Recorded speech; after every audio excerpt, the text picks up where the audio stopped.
Hi, this is Judge Herb Dodell. Today we're going to talk about something very practical.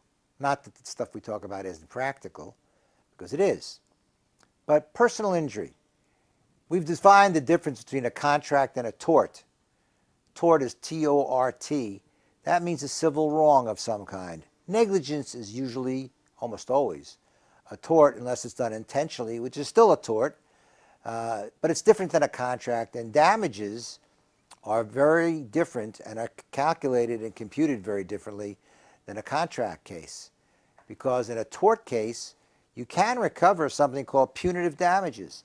If you can prove that the other party acted willfully, intentionally, in conscious disregard of your rights, and acted so recklessly that they need to be punished.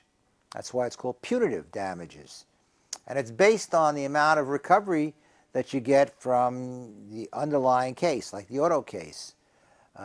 If you could prove somebody was drunk and they were historically drunk and they were driving all the time, you might be able to get punitive damages in that circumstance. But I'm going to talk about the general PI case today. And I'm going to limit it a little bit to something called soft tissue injuries. A soft tissue injury is generally injury to muscles, tendons, ligaments, and things of that nature. And historically, you get better about 3 months down. First thing you need to do, assuming that the other party caused the accident, is find yourself a good lawyer. Where do you get a good lawyer? Well, you could look on the back of the bus. You could look at the billboard where it says, "My lawyer got me $2 million," and they got a big picture of the guy or the gal smiling with the book in front, and behind them is a check or something like that to demonstrate that they got a big hit.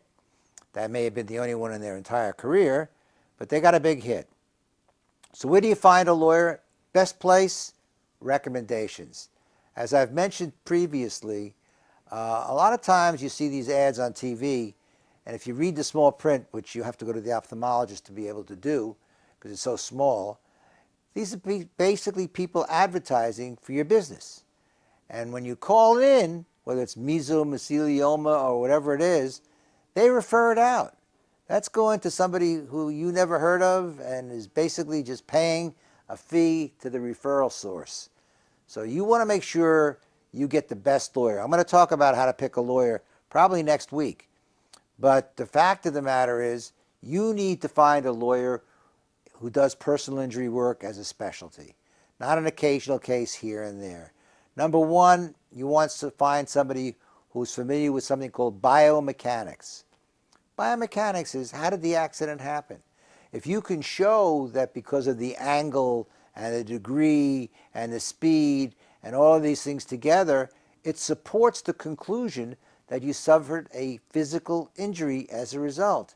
It goes to the credibility to be given to your medical reports. It goes to your credibility as to what happened. Even a 5-mile-an-hour accident, and you get hit the wrong way, can cause serious damages. Sometimes you get hit at 50 miles an hour and you walk away. But you need a good lawyer, somebody who knows how to present.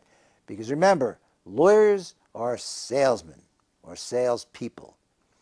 Don't forget, lawyers are also psychologists.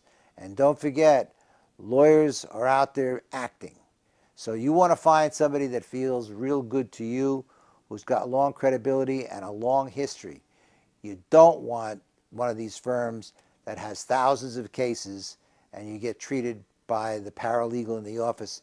You meet the lawyer maybe once.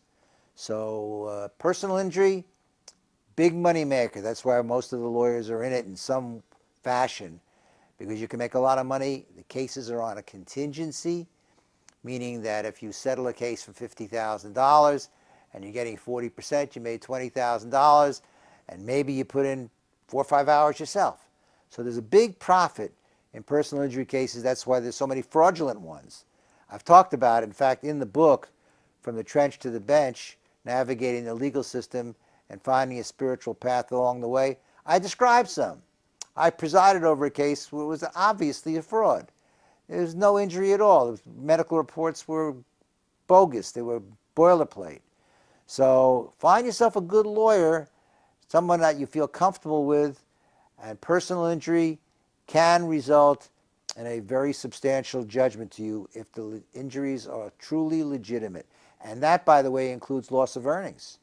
So if you're not able to go to work for a month because the doctor says you shouldn't be working, that's recoverable, as well as the emotional damages as well. Lots of potential damages. Get yourself a good lawyer. You got any questions? Call me at askjudgeherb@gmail.com. Be happy to talk to you about it. No advice, but I'll give you some tips.